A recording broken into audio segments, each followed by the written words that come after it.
texto da nossa meditação de hoje. Vamos ver se está tudo certo ali. Não está. O pessoal aí da comunicação, o pendrive foi colocado ou não foi? Eu não vejo ninguém, mas amém. Então a gente vai andando, porque eu estou apertando e não funciona, mas vamos fazer funcionar, né? Pronto, são vocês que estão mudando? Não dá para ver, gente, vocês estão bonitos demais aí, né? Volta Romanos capítulo 4, nós vamos ler do verso 1 ao 5, o nosso texto principal está no meio desse verso, vamos ler.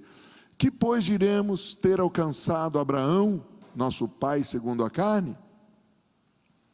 Porque se Abraão foi justificado por obras, tem que se gloriar, porém não diante de Deus. E aqui está o verso principal da nossa tarde. Pois que diz a Escritura, Abraão creu em Deus e isso lhe foi imputado para a justiça. Vamos ler juntos a partir do Abraão? Volta aí que a pessoa está mais ansiosa que eu, vamos lá. Vamos ler a partir do Abraão? Abraão creu em Deus e isso lhe foi imputado para a justiça. Próximo verso. Ora, ao que trabalha o salário não é considerado como favor, e sim como dívida. Mas ao que não trabalha, porém, crê naquele que justifica o ímpio, a sua fé lhe é atribuída como justiça. Pai querido, nós oramos nessa hora, pedindo que o Teu Espírito Santo maravilhoso, doce, nos ajude a compreender a largura, a extensão, nos ajude a entender o comprimento, nos ajude a entender a profundidade da Tua justiça, para que possamos vivê-la na plenitude e desfrutar de todos os benefícios da Tua justiça, em nome de Jesus. Posso ouvir amém? Hoje nós vamos estudar o início de uma série chamada Maravilhosa Justiça. Todos já ouviram falar da maravilhosa graça, sim ou não? Não é verdade? Quantos aqui querem aprender um pouquinho sobre a maravilhosa justiça? Se você quer, você fica no culto, por favor. Se você não quer, você tem toda a liberdade de ir aonde o Espírito Santo te mandar. Mas hoje nós vamos estar falando sobre a maravilhosa justiça do Senhor. Todos nós que temos certeza da salvação, um dia já fomos alcançados pela maravilhosa graça. A graça de Deus nos alcançou, por isso somos salvos. Posso ouvir amém? Nós não somos salvos pela nossa obra, pelo que nós fazemos, nós fomos salvos porque Cristo morreu na cruz por nós. A minha pergunta hoje é: você foi alcançado pela maravilhosa graça, amém, mas você ainda está maravilhado com a graça? Porque se a graça é maravilhosa, ela me deixa maravilhado, ela me deixa de uma maneira estupefata, me deixa de uma maneira empolgada, e quando a salvação entra em nós, nós ficamos maravilhados. A palavra maravilhoso na Bíblia é a palavra pili, diga pili, e ela vem da raiz palá, diga palá. Sabe o que quer dizer palá? Difícil de compreender, além da capacidade de alguém, extraordinário. Então, quando estamos falando de maravilhosa justiça, nós estamos falando de uma justiça além da nossa compreensão, além do nosso entendimento, uma justiça extraordinária, que vai além da nossa capacidade, vai além do que nós podemos fazer, pedir, pensar. Para os que já estão envolvidos com alguma atividade na igreja, glória a Deus, porque você não fuma mais, posso ouvir amém? Você não enche mais a cara, posso ouvir aleluia? Como você fazia antes. Você não fofoca mais, posso ouvir amém? Você não fica mais atrás de um parceiro ou de uma parceira por noite, ou 2 ou 3, posso ouvir amém? O amém diminuiu, gente, fiquei preocupado agora. Senhor Deus de misericórdia. Se você já mudou o estilo de vida, de alguma maneira, nós podemos dizer que hoje estamos menos piores do que o dia que encontramos Jesus. Posso ouvir amém? Hoje nós estamos melhorzinho, vamos dizer assim, né? Nós temos responsabilidades, escalas, fazemos coisas, alguns são comissários, outros tocam na igreja, outros estão na comunicação, outros intercedem, outros pregam, alguns trabalham no mais, só que nada disso nos salva. Nenhuma das nossas obras nos salva. Fica aqui a pergunta: você ainda está maravilhado? Você ainda está estupefato com o fato de Deus ter olhado para você, e mesmo você sendo pecador, Deus ter te amado? Ou seja, você ainda percebe que a sua salvação e tudo mais que você tem, que te envolve, vem da vida de Cristo, a vida que Ele ofereceu, muito além da sua capacidade. Hoje nós vamos falar sobre um dos efeitos da maravilhosa graça, que é a maravilhosa justiça. E quais os efeitos da maravilhosa justiça? Isso vai contra tudo o que geralmente se falam sobre ir para o céu. Se nós perguntarmos a uma pessoa o que ela acha que é preciso para ir para o céu, nós vamos encontrar entre várias respostas, com mais ênfase, essas duas. Primeiro, a resposta: ser uma boa pessoa. Quantos já ouviram alguém dizer que se eu for uma boa pessoa, eu vou para o céu? A segunda resposta, que também é muito dita: fazer mais bem do que o mal, porque quando chegar o último dia, eu vou ser julgado, aí pelo bem que eu fiz, se eu fiz, minha conta tiver mais positiva do que negativa, então eu vou para o céu. Aleluia! De alguma maneira, todas as pessoas pensam que no fim da vida, se nós tivermos feito isso, nós vamos para o céu. Vejamos qual é o grande problema. É que o padrão de Deus não é bom, mas sim perfeito. Deus não quer filhos bonzinhos, Deus quer filhos perfeitos. E então nós vamos nos perguntar: como nós vamos para o céu? Quantos concordam aqui que por melhor que você seja, você não é perfeito? Levanta a sua mão. Quem acha que é perfeito aí? Posso chamar seu parente para falar dos seus defeitos? Não, né? Então pronto, já acabou. Ninguém aqui é perfeito. As pessoas que mais conhecem nossos defeitos são as pessoas que vivem com a gente. Agora, a pergunta que eu vou fazer, não precisa levantar a mão, tá bom? Por favor, não se manifeste. Mas eu quero fazer uma pergunta para que você seja ajudado a entender o que é a maravilhosa justiça de Deus. Você já quebrou alguma lei, seja ela espiritual ou natural? Maurício, por que você está perguntando isso? Vamos ler o que Tiago fala na sua carta, capítulo 2, verso 10. Nós vamos ler primeiro na nova tradução da linguagem de hoje. Porque quem quebra um só mandamento da lei é culpado de quebrar todos. Vire para o seu vizinho e fala: chu. Não tem o que falar. Se você pisou na bola em um mandamento, você quebrou todos, está escrito na Bíblia. Já na versão revista e atualizada, diz o seguinte: pois qualquer que guarda toda a lei, mas tropeça em um só ponto, se torna culpado de todos. Ou seja, não tem escapatória. Então, se o padrão de Deus é perfeito, como é que nós podemos ir para o céu? Como é que nós podemos ter a esperança da vida futura e também de uma vida melhor aqui? A única maneira, queridos, de nós podermos ter esperança é crendo que aquele que é perfeito morreu por nós imperfeitos, entregando a nossa vida para que Ele nos aperfeiçoe dia após dia. Posso ouvir amém? Diga: eu preciso, como Abraão, crer naquele que é perfeito, confiar naquele que é perfeito. Então, para nós entendermos melhor, vamos analisar o verso principal do nosso texto de hoje. Pois que diz a Escritura: Abraão creu em... Se você mudar a palavra creu para confiou, dá na mesma. Abraão confiou em Deus. Abraão depositou o governo da sua vida em Deus. Abraão entregou o controle da sua vida, obrigado, para Deus. Abraão deu tudo para Deus. E isso lhe foi imputado para justiça.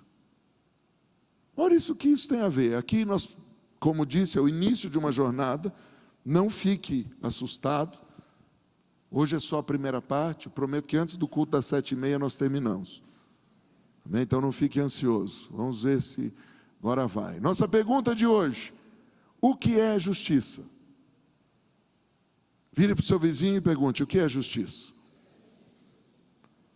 Exemplo: se eu disser que o pastor Wagner é um homem justo, o que você diria? Que ele é um bom marido, que ele é um bom pai, que ele é um bom pastor, um bom administrador, ele vive corretamente, certo? Se nós falamos que ele é um homem justo, nós estamos dizendo que ele faz as coisas justamente. Agora, eu lhe faço uma pergunta: ele é justo porque ele faz coisas justas? Ou ele faz coisas justas porque ele foi justificado? Eu vou mudar a pergunta para te ajudar a entender o que eu estou falando. Ele é justo diante de Deus porque ele faz coisas justas, então Deus diz que ele é um homem justo? Ou ele faz coisas justas diante de Deus porque Deus o justificou e ele aceitou a justiça de Deus? Quantos estão entendendo o que eu estou falando? Pergunte para alguém aí do seu lado: você por acaso sente que tem de lutar por tudo que tem na vida? Pergunte para o vizinho: você por acaso sente que tem que lutar por tudo que você tem na vida? Quantos sentem isso? Eu tenho que lutar para viver, lutar para comprar as coisas, lutar para pagar conta. Levante a mão aí, quem sente isso? Gente, cada dia está pior, é verdade? Eu sinto de dizer para você uma coisa: eu sinto que tudo que eu tenho na vida me foi dado. E talvez você diga: porque você é filhinho de papai. Sou mesmo, com muita alegria. Papai do céu me adotou um dia. Eu era pecador, descontrolado, não tinha controle sobre minha vida, e eu resolvi pegar todo esse descontrole e entregar para que Deus me desse controle. E Deus me deu o controle e me deu tudo. Me deu a minha esposa, me deu meu filho, me deu a capacidade de transmitir o Evangelho, me deu a capacidade de orar pelas pessoas, me deu a capacidade de interpretar coisas, me deu a capacidade de aprender línguas, me deu a capacidade de trabalhar. Tudo que eu tenho e sou, me foi dado. Eu não conquistei nada com o meu trabalho, eu não conquistei nada pela minha força, até porque força eu já não tinha mais. Quando eu conheci Jesus, eu estava sem forças, e estava esperando a morte chegar. Mas a vida entrou no lugar da morte. Então tudo que eu tenho, tudo que eu sou, vem dele, é por ele e para ele. É aqui que está a diferença. Eu não confio na minha justiça própria, eu não confio no que eu faço. Eu sinto que tudo que eu tenho na vida, tudo que eu sou na vida, me foi dado.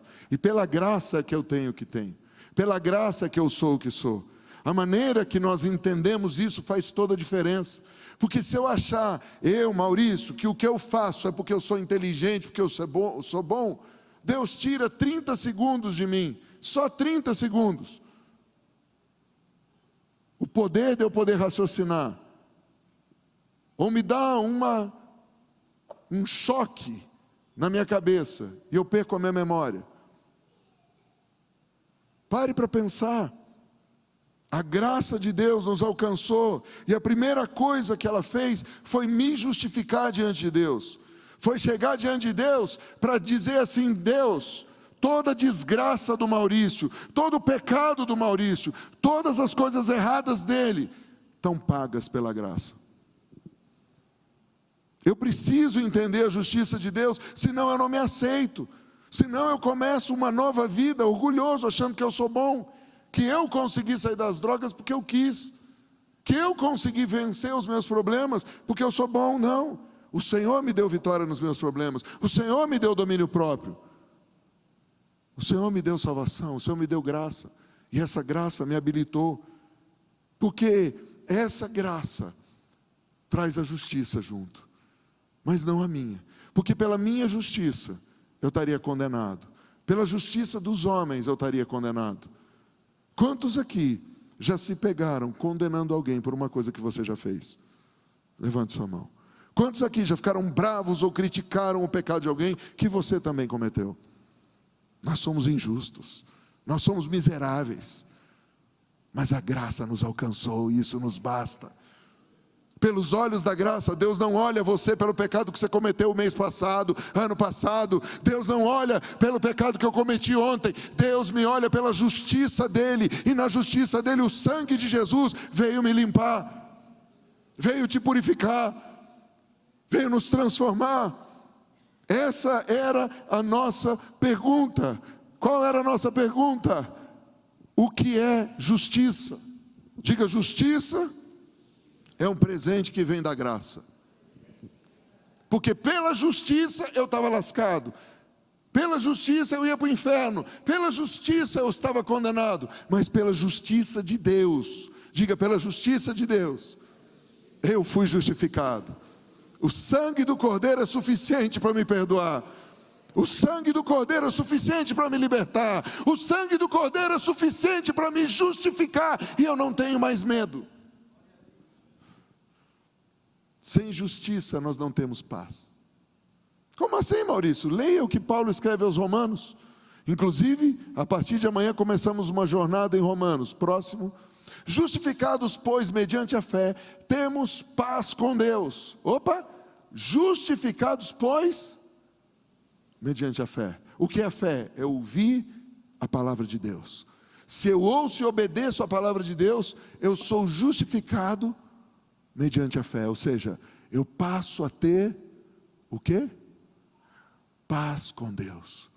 Isso quer dizer, à medida que eu ouço a palavra e recebo no meu coração para obedecer, a justiça de Deus se cumpre, eu passo a ter, diga, shalom, por meio de nosso Senhor Jesus Cristo. Querido, eu vou te dar uma dica. Toda vez que você perder a paz, procure onde está a acusação contra você. Procure quem está te condenando, se é você mesmo, se é a sua consciência, se é alguém, se é o seu pecado. E vá diante de Deus, peça perdão, porque Ele te justifica de todo pecado. Eu não sei se você está me ouvindo. Ele te justifica de todo pecado. Para a gente entender melhor isso aqui, vamos voltar lá para o princípio. Imagine um Deus perfeito. Diga: o nosso Deus. Jesus, o Pai e o Espírito Santo. Posso ouvir aleluia? Esse Deus perfeito cria um jardim perfeito. Diga: Éden. E esse Deus perfeito que criou um jardim perfeito, põe nesse jardim perfeito um homem e uma mulher perfeitos. Diga para o seu vizinho: não sou eu. Minha primeira pergunta aqui é o seguinte: você já conseguiu imaginar um Deus perfeito, um jardim perfeito e um casal perfeito? Agora, como que um casal perfeito, num jardim perfeito, tendo um Deus perfeito? Gente, só para você entender o que é jardim perfeito, nenhuma coisa que eles comiam dava gordura ou celulite. Entendeu? Não tinha problema. Ninguém ali teria diabetes, problema de colesterol, pedra no rim. Tudo era perfeito. Da onde que essa mulher perfeita não tinha TPM? Conseguiu com um marido perfeito. Pense no marido que não joga a cueca no lustre. Ele nem usava cueca, gente. Como que ela conseguiu pecar? Ah, foi a serpente. Mas você tem que lembrar que a serpente não era como nós conhecemos. Diga: a serpente era um querubim. Diga: a serpente era um querubim. Ou seja, um ser lindo, mutante, com 4 faces, que aparece como você é atraído. E o que fez a serpente? Vamos ler o texto, para não ficarmos só na imaginação. Vamos lá. Gênesis capítulo 3, do verso 1 em diante. Mas a serpente mais sagaz que todos os animais selváticos que o Senhor Deus tinha feito, disse à mulher: é assim que Deus disse: não comereis de toda a árvore do jardim? Respondeu-lhe a mulher: do fruto das árvores do jardim podemos comer, mas, vamos lá, do fruto da árvore que está no meio do jardim, disse Deus, dele não comereis, nem tocareis nele. Diga, té. Não, gente, isso aí não desperta nem formiga. 1, 2, 3. Mentira. Deus nunca disse que não podia tocar no fruto, Deus só disse que não podia comer. A mulher já inventou um negócio. Aqui a serpente descobriu, aham, posso entrar, para que não morrais. Quantos aqui gostam que acrescentem palavras no que você falou? Ninguém levanta a mão? A mulher acrescentou palavras onde Deus não tinha dito. Adão do lado não falou nada, ficou que nem um pamonha de Piracicaba, fresquinho, puro, olhando, sem reação. E o que aconteceu? Verso 4. Então a serpente disse à mulher, é certo que não morrereis. Tá. Mentira. Deus tinha dito que eles morreriam se eles comessem. A mulher inventou um negócio, ela foi para cima com outra invenção. Próximo verso que diz, porque Deus sabe que no dia que dele comedes, se vos abrirão os olhos, e como Deus sereis. Tá. Mentira de novo, eles já eram semelhantes a Jesus, eles já eram semelhantes ao Pai. O Pai tinha dito, façamos o homem conforme nossa imagem e semelhança. Homem ali não é ish, macho, é adamá, que quer dizer humanidade. Tanto homem como mulher foram feitos segundo a imagem e semelhança de Deus. Tanto ish como ishá, tanto macho e fêmea foram feitos à imagem e semelhança de Deus. Posso ouvir amém? A serpente veio e mentiu de novo e disse, vocês vão experimentar isso aqui, vai ser bom demais. Como é que era o nome da árvore? Conhecimento do bem e do mal. Onde está a estratégia do inimigo desde o Éden? A serpente convenceu Eva de que o pai dela era injusto, de que Deus era injusto. Quantos aqui já ouviram a frase famosa, mas todos os meus amigos vão?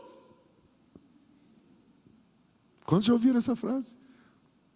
Principalmente quem tem filho, criança ou adolescente. Todos os meus amigos vão naquela festa, porque eu não posso ir. E ali está a serpente, dizendo, seu pai e sua mãe são injustos. Quantos estão me entendendo? Porque o dia que você entender isso, querido, acaba o teu problema de falta de paz e de falta de alegria. Porque Satanás sabe operar, inclusive ele é o acusador dos irmãos, e ele sempre vai operar na base da injustiça. Você fez. Primeiro ele te tenta, depois ele joga na tua cara, seu pecado aqui desgraçado. Mas Deus, diga, mas Deus, sendo infinito em misericórdia, Ele mesmo arranjou para nós a justiça, para pagar a conta do nosso pecado. Ele não ficou esperando nós pagarmos uma penitência, subimos uma escadaria de joelhos, andarmos 400 quilômetros a pé ou no lombo de um jumento. Não! Ele falou simplesmente, aceite o que eu fiz por você, e eu te justifico. Mas o que aconteceu mais com Eva e com Adão? A primeira coisa que acontece, quando eles ouvem pela primeira vez, e aqui eu já estou anunciando as próximas palavras, os próximos estudos, quando eles ouvem pela primeira vez a voz de Deus, eles têm medo. Então eles fogem e se escondem atrás das árvores.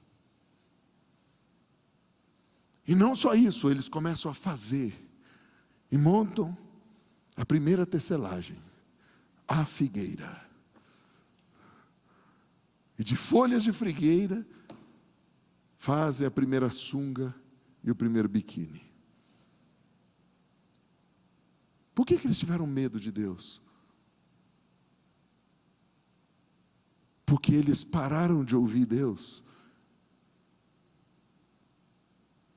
no momento que eles ouviram a voz da serpente.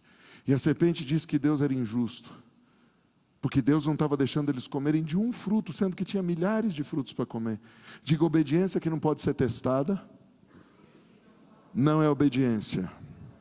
Então eu vou falar de outra maneira. Quantos são casados ou querem casar vão entender. Fidelidade que não pode ser testada não é fidelidade.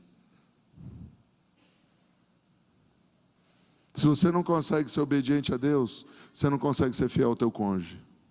Eu vou repetir o que eu estou dizendo. Se você não consegue ser obediente a Deus, você não consegue ser fiel ao teu cônjuge. Eu vou piorar a história. Se você não consegue ser obediente aos teus pais, que você vê, que são sangue do teu sangue, você não consegue ser fiel ao teu cônjuge, que nem é sangue do teu sangue. E o dia que der piti, você não vai aguentar. E todo ser humano dá piti. Maurício, onde você quer chegar? Eu quero chegar em te ajudar a sair da síndrome de Adão e da síndrome de Eva. Qual é a síndrome de Adão e de Eva? Quando Deus chega e fala, Adão, onde estás? Deus não está perguntando para Adão onde ele está, porque Deus está preocupado que perdeu o filho. Diga, Deus é onisciente. Deus sabe tudo. Então por que Deus pergunta? Para ver se o cabeção se toca de onde ele está. Toda vez que Deus tiver que te perguntar uma coisa, não é porque ele não sabe, é porque você já não sabe o que você está fazendo. Adão, onde você está? Ou seja, onde você se meteu, Adão? Por que você está aí? O que você fez? E quando ele pergunta, Adão, por que você comeu do que eu disse para não comer? Qual é a resposta de Adão? Foi esse tribufu que o Senhor me deu. É verdade ou não é? Espera um minutinho, aqui tem duas coisas. Diga, transferência de culpa. Ah, pastor, eu tentei, mas a irmã estava lá com um decote, que, meu Deus do céu, as duas torres gêmeas apareciam, daí eu foi igual Bin Laden e caí. Quantos estão entendendo? E quem mandou olhar para as torres gêmeas, fecha o olho. Ora, meu irmão, você sabe que você gosta da fruta, alguém diga aleluia, já é meia libertação. Já é bom demais, mas para, tem a hora para todas as coisas. Não dá fruta na hora errada, dá dor de barriga. Mas a segunda coisa é pior do que a primeira. Diga, vitimismo. Eu fiz isso porque meu pai não me deu atenção. Eu fiz isso porque eu estou ansioso. Gente, você quer a prova disso? É gordo fazendo dieta. Toda vez que o gordo quebra a dieta, qual é a culpa? A culpa é de quem botou aquele negócio na geladeira. A culpa é da ansiedade. Eu estou ansioso, eu preciso comer. Melhor que eu não estou usando droga. Acho que eu estou falando para mim mesmo. Vamos continuar. Isso chama-se culto de autolibertação. Liberte-se a si mesmo. Está servindo para alguém essa mensagem, querido? Eu não vim aqui trazer o peso da justiça de Deus. Eu vim te dizer sobre a maravilhosa justiça de Deus, que tira de mim o vitimismo. Eu não sou mais vítima, porque eu fui comprado pelo sangue do Cordeiro. Eu não preciso mais andar cabisbaixo, porque eu nasci assim, eu sofri assim. Gabriela, para! Você nasceu assim, você sofreu assim, mas em Cristo Jesus você nasceu de novo. Ah, mas pastor, você não sabe, eu pequei semana passada. Querido, parabéns, você pecou, já confessou para mim, então você está curado. Confesse para Deus, seja liberto, e a justiça de Deus te traz de novo a sua paz. Simples assim. Ah, pastor, mas tem gente na igreja que está olhando torto para mim. Tem, quem sabe a pessoa é vesga. Você já pode orar por ela, Senhor, cura o estrabismo. Ou quem sabe a sua consciência que está te condenando, porque geralmente quando a gente peca, a gente acha que todo mundo está olhando para a gente. É verdade ou não é? Um dia alguém falou, não pastor, todo mundo está olhando para mim. Eu falei, quê? 7 bilhões de pessoas estão olhando. Você tem um Facebook lotado, né? Seu Instagram está bombando. Não pastor, você sabe o que eu estou falando. Eu sei, você está sendo atacado por um espírito de vitimismo. Porque você pecou e fez uma meleca, você foi errado, e ao invés de correr para Deus, você está correndo para o coitadinho de mim. Ai meu Deus, eu pequei, querido, pecou, já está arrependido? Aleluia, Deus já te perdoou. Fala, Senhor, me lava com teu sangue. Acabou aqui, acabou a condenação, acabou a maldição. A Bíblia diz, já não há mais condenação para aqueles que estão em Cristo. Saia da condenação, saia das maldições. A raiz de toda rebelião começa na comparação. Como? Quando eu começo a comparar que a minha casa não é bonita como a casa do vizinho. Quando eu começo a comparar que Deus deu para o outro um negócio melhor do que o meu. Aí eu começo a ficar rebelde a Deus. Quando eu começo a comparar que o professor deu uma nota maior do que para mim, eu fico rebelde ao professor. Quando eu começo a comparar que meu pai me trata pior do que o pai do outro trata. Diga, comparação é a raiz de toda rebelião. Foi o que Satanás fez, comparou coisas. Quando a serpente consegue fazer com que eu e você nos sintamos injustiçados, nós perdemos a paz. Agora vamos ver a primeira vez que aparece a palavra justiça na Bíblia, porque nós precisamos responder a nossa pergunta, o que é justiça. Próximo slide. Ele creu no Senhor. Quem é ele? Vire para o seu vizinho e diga: Abraão. É o mesmo cara que Paulo está falando lá em Romanos, tá? Ele creu no Senhor e isso lhe foi imputado para justiça. Uou! Abraão não fez nada por ele. Abraão, ó Senhor, eu estou fazendo esse altar, porque daí o Senhor me justifica. Olha, Abraão, eu vou fazer isso, eu vou andar 500 quilômetros a pé. Não. Ele creu no Senhor. Você quer a justiça de Deus na sua vida? Basta crer no Senhor. Eu vou repetir, você quer a justiça de Deus na sua vida? Basta crer no Senhor. A palavra justiça aqui, próximo slide, é a palavra tzadak.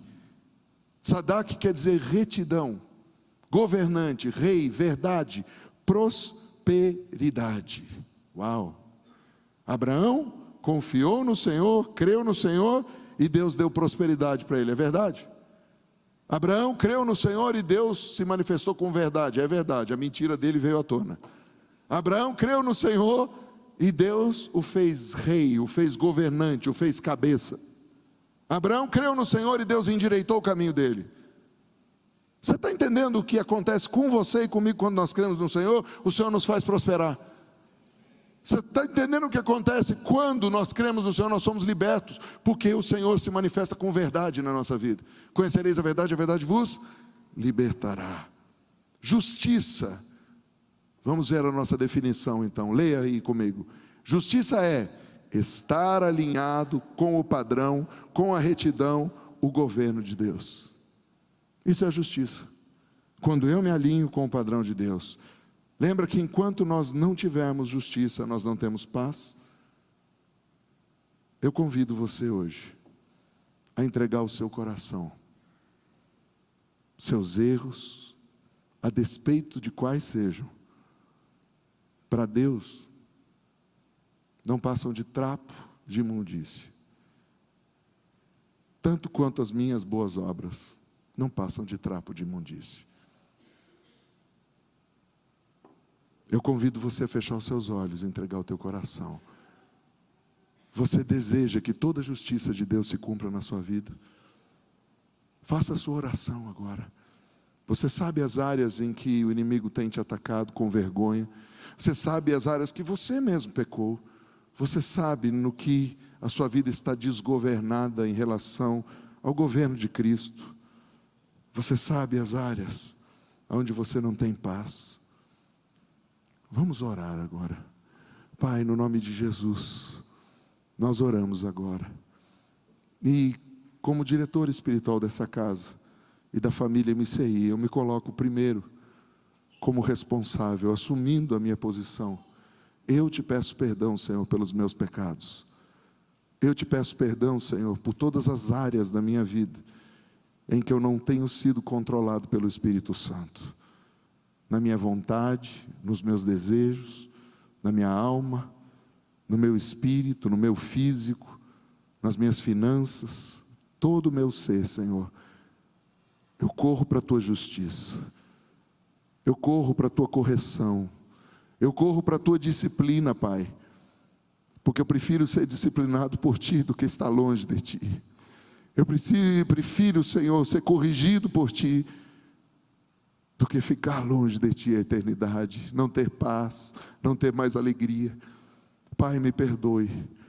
E a começar em mim, em toda essa casa e nas casas da família MCI, e todos os que estão assistindo conosco online, participando, seja presencialmente aqui ou na casa, ou até mesmo os que estão assistindo o replay, Pai, no nome de Jesus, vem com a justiça do sangue do Cordeiro, vem com a tua justiça e traz de volta a tua paz. Restaure em nós o primeiro amor, restaure em nós a verdade, restaure em nós a retidão, restaure em nós os desejos, restaure em nós a alegria da salvação. Põe a mão no teu coração e diga: Jesus. Diga mais forte: Jesus, eu pequei, e eu reconheço que o meu pecado me separa de Deus. Isso me traz vergonha, isso me faz passar por vítima, mas eu reconheço hoje o meu pecado. Eu pequei contra ti, Senhor, e só a tua justiça pode me justificar. Eu clamo pelo sangue de Jesus agora. Teu sangue, Jesus, vem me purificar. Jesus, confirma meu nome escrito no livro da vida e traz paz no meu coração de que eu sou filho de Deus. Não é porque eu pequei que o Senhor vai me jogar fora. Limpa-me, Senhor. Cura-me, Senhor. Justifica-me, Senhor. Eu preciso da tua justiça.